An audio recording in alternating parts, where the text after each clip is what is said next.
kaka no wang'e ni en ga flat tableland wacho ni kata mna gweng' ma onge iwacho ni mteremko geography kan itimo gin gwenge moko ma ka koth ochue to koth stagnated water bedo mana kanyo flatlands and lowlands mago lowlands inyalo konye nade akini midhiero mar koth ni county government mana kaka okil kisomo ne gi paro. Sharon, it's unfortunate name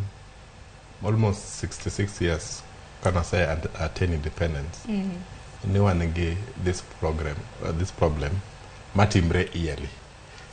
akia ni wang'ni begni nomako Budalangi nikech chon chata neno ka serikal nobiro matek mokonyo Budalangi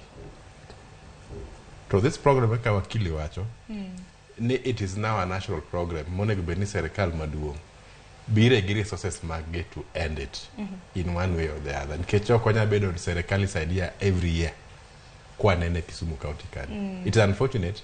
to gima timre kendo county with the resources limited resources ma county nego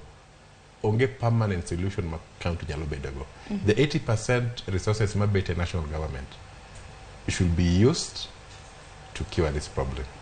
nikech okonya bet ni every year walose kochopo nikech benangeni nchiro menda mabede kara mna pinyo wacho jaketo tenge ne masira makama mano disaster management kara mna counties beda paro no chopo okang mabende koro counties bende koro nyaka koro ne lasting solution ainya nyaka luore kodo kenge bakamago mago ni chal mar wach mabende pod waluo nyaka gisani nyaka mga juange kinde mabende sikunde bende koro ibro bed ka iyawo chakre juma manyien to thoth jopiny mabende pi odaro miechegi ineno ka gintiere e sikul to sikul ka kosa yaw to koro nyithindo biro bedo kane to jok modare miechegi gi be koro biro bed kitero kora mna kanye mane wach mabende pod thago oganda mapacho kaindi